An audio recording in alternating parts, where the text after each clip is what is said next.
Good morning. Good morning, everybody that's coming on in Periscope. Hope you guys had a great weekend. It is Monday, the day after Sunday, and so hopefully you got a little joy, a little pep in your step, overflow from yesterday. I pray that you share that with with those who you come in contact with today. Good morning, Nikki Ellis. Nikki, I just got my book in the mail. Thank you so much. Fit for Purpose. Appreciate that. Good morning. I think that's Deacon Jones, Compassion Ministries. Always good to have you on. Mimi, good morning. Nikki, if there's a place people can order your book, please go ahead and post that real quick so we can get to it. Sister Sarah, good morning. Lou, what's going on? Smile for me. Always good to see you. Good morning. Good morning, Sister Bugs. T1235, good morning. Good morning. Thank you guys for the shares. I see you sharing. I appreciate that. Swipe up, swipe down. Good morning, Pastor Herndon. That is my youth pastor doing big things in Philly. Matter of fact, you see the Philly up there? That's for you, Pastor Herndon. Yes, sir. Good morning. Good morning. Good morning.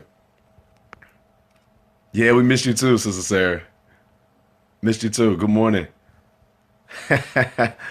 Go Eagles. Fly. Good morning. Listen, Ronnie Reed, good morning. Sister Ronnie, Veronica, good morning. Yes, Dad is okay. Dad is okay. Thank you for asking. He did not do his scope this morning, but he'll be back on tomorrow morning. Thank you for asking. We appreciate that. I see you, Lou, Philly.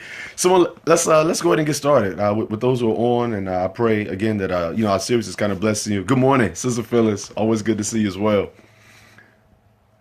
Good morning from Manassas, Sister Pam. Good morning. So yes, there you go. Contact her. Purpose book, Fit for a Purpose book, Fit for Purpose LLC. Good shout out right there. Thank you about the series. So let's go ahead and kind of jump into it because we're still looking at these ships, and we're in that Noah story. We're in the Noah story. Good morning, Marlon. We're in the Moses story. Last Friday's lesson was a quick lesson on separation for success, right? Finding a space for success. And at this point, the Pharaoh has already kind of sent out this legislative decree that says all baby boys must be killed in the Nile River. And so what Yoshebed does is she hides Moses in her home for 3 months. But as he grows, he needs a new space. Listen, the same is true for you. That as you mature, what maturity does is move you to places. What maturation does is move you to new places. It's very detrimental if you're growing, but you're still in the same place. Matter of fact, you have to kind of ask yourself the question, are you growing? If you are in the same place. So here's the second part of that same story. Because what Yoshebed does is she picks him up, takes him out to where the Nile River is, and places him in the reeds. And here he runs into 5 different groups of people. And that's what we'll do for this week. We'll look at these 5 groups. One, there's Yoshebed. And I believe she's the person that really helps him find his purpose. Then there is his sister who's hiding out in the reeds. She's kind of watching him as God's eyes on a sparrow. She makes sure that everything's okay. There's the Pharaoh's daughter. She comes almost like Sasha. She comes out to take a bath, but because she's the Pharaoh's daughter, she has Secret Service with her. And so there's a daughter, but then there are attendants like Secret Service that are kind of walking up and down the Nile. And as they're walking up and down the Nile, their heads on a swivel, making sure that everything is safe. And then there is the slave that the daughter actually asked to pick up Moses. Here's our lesson for this week. Somehow your purpose is connected to all of the groups of people that are around you. That the deliverer was delivered because he had all of the right people around him. Yoshebed was there, his sister was there, the daughter was there, the attendants were there, and the slave girl was there. And this week, what we want to do is really kind of look at, how all of those groups of people exist in our lives and how no one is his or her own island, that no one is designed to make it by themselves. Genesis 2, it is not good for man to be alone. Ecclesiastes, two are better than one. And so, this week is really going to be about really managing, identifying, categorizing all of the people that are around you so that you really understand how they are delivering you to the place where you can become the deliverer for others. The first person we're going to talk about is Yoshebed, because I think Yoshebed is a person in all of our lives that helps us get to our next place, that helps us really kind of maximize our potential and walk to our purpose. And so here are a couple of things she does that I think are interesting, because all of us need somebody in our lives that are at the place we're trying to get to, right? The reason that Moses is placed in this ark, in this basket, is because she wants him to grow up. His life is threatened. His maturation, his increase, his next place is really in this point under fire. She's already grown. He's trying to grow up. And all of us need someone who's in the place we're trying to go. You need someone that's already started the business. You need to hook up with a couple who's already have a successful marriage. You need to connect with some parents whose kids have already been successful. You need a pastor, spiritual leader who will help guide you to your next spiritual level. Everyone needs someone who is ahead of you and in the place that you're trying to get to. Here's the key. That person should be such where they are not impressed with you. I mean, no matter what you do, no matter what your awards or accolades or achievements, this person is solely in your life to make you better. And when everybody else is clapping for you and everybody else is excited, this is the one person who looks at you and says, that was good, but this is what you could have done better. Or is that really the best you have?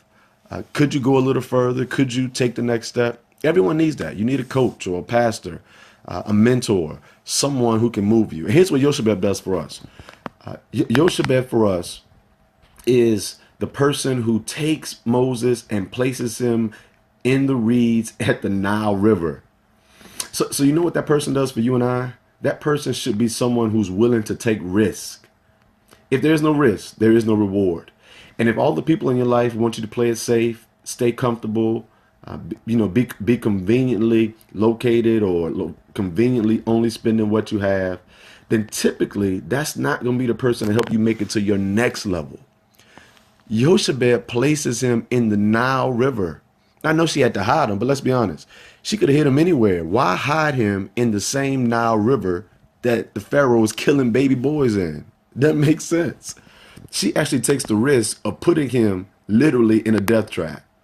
She puts him in a place where everybody else is dying and expects him to live. You need that.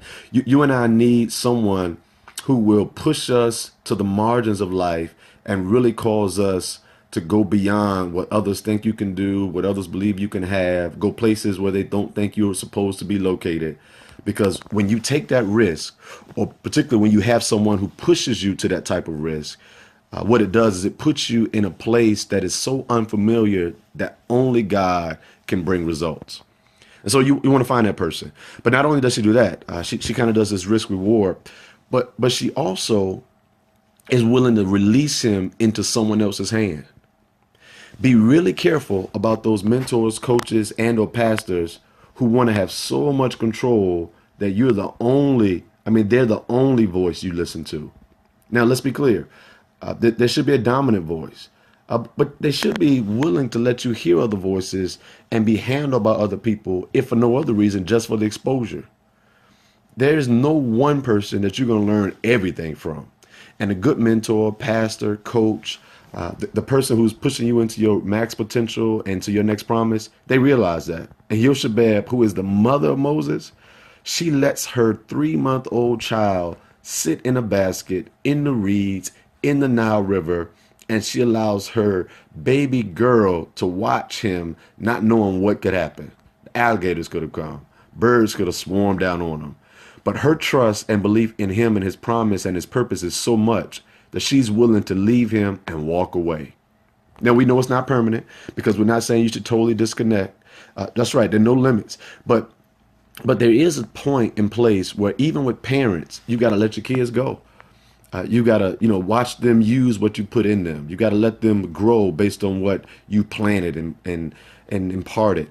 And any good mentor, pastor, leader, person that's really helping you get to your promise will have this moment where they too let you go.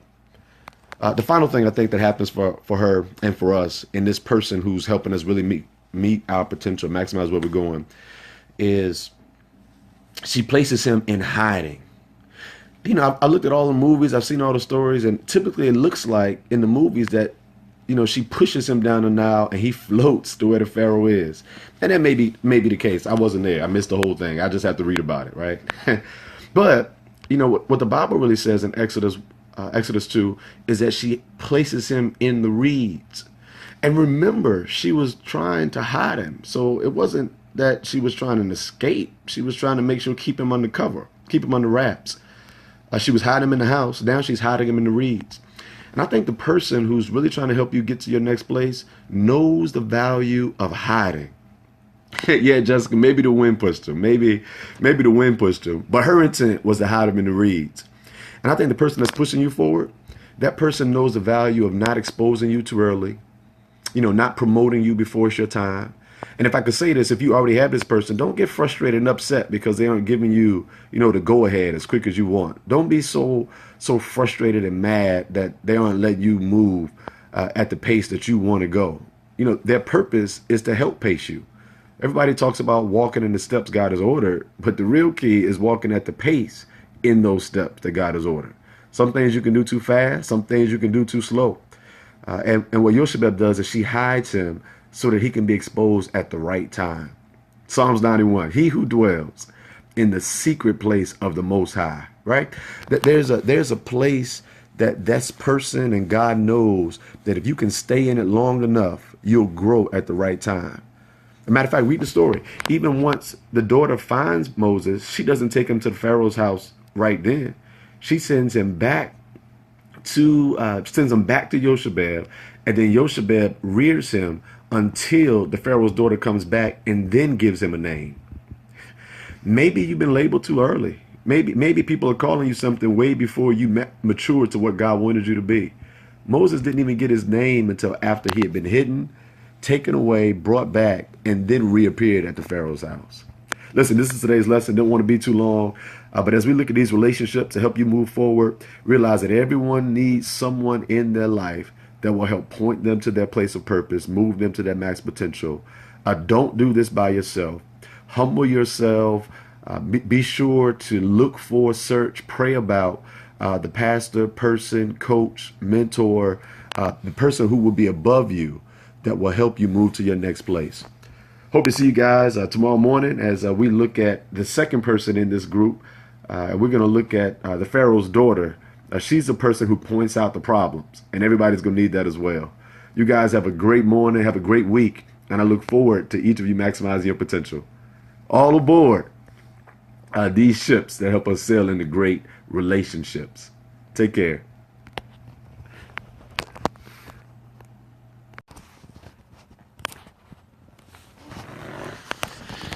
Hey, we're in the middle of this All Aboard series, and we are looking at Moses and his story. And I just wanted to kind of give you guys a visual so that as we get ready for our next lesson, we'll have something to use to talk about who Moses is and what Moses does. Take a look. To the prayers of his people. Because of her faith in God, the mother was not afraid to disobey the king's command.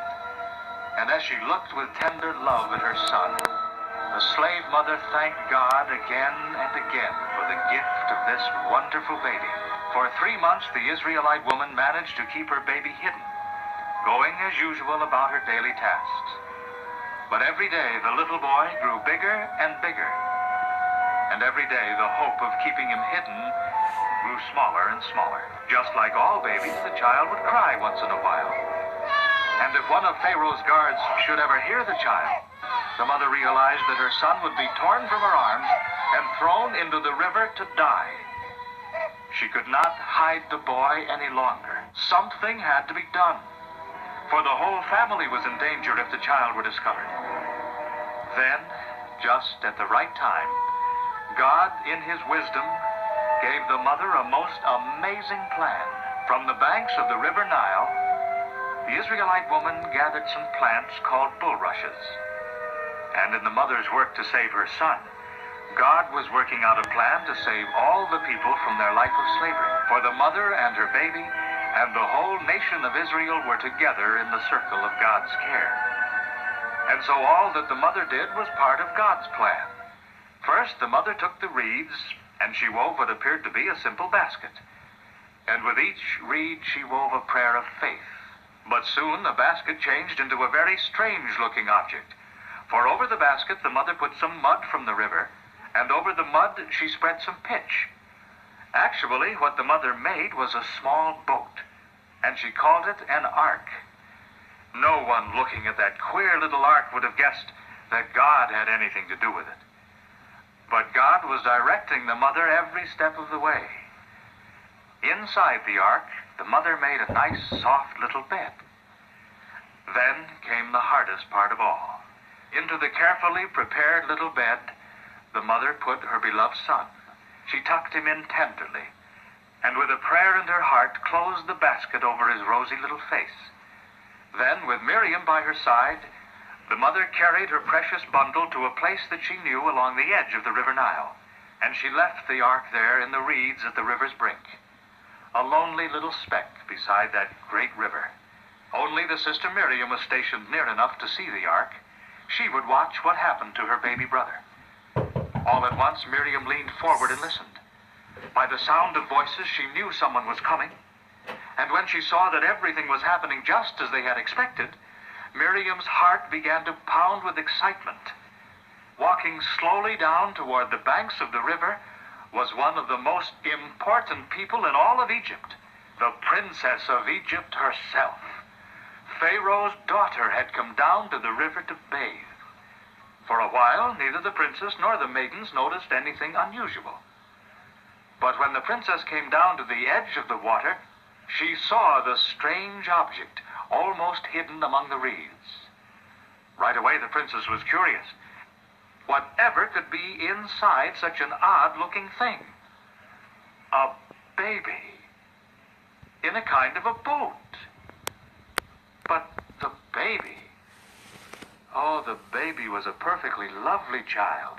The most beautiful baby the princess had ever seen, fit to belong to a king. And when the dear little baby started to cry, the daughter of Pharaoh found her heart melting with pity and love, just as God had planned.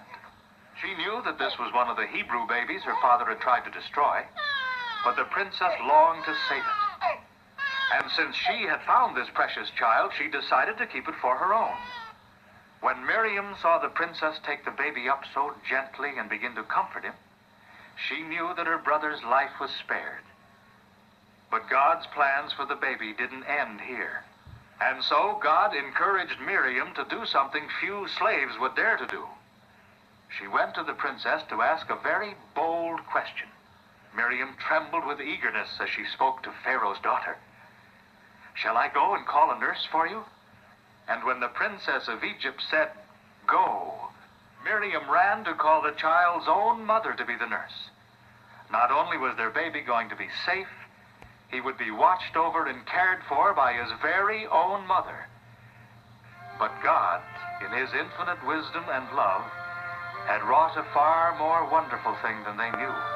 Here was a baby born in... That's kind of the visual that we're looking at as we kind of go through this Moses series. And I wanted to kind of have that. We're going to add it to the end of this morning's video. And I pray really that this All Aboard series blesses us all as we move forward, going after what God has and sailing on the seas for success. Be blessed. Have a great day.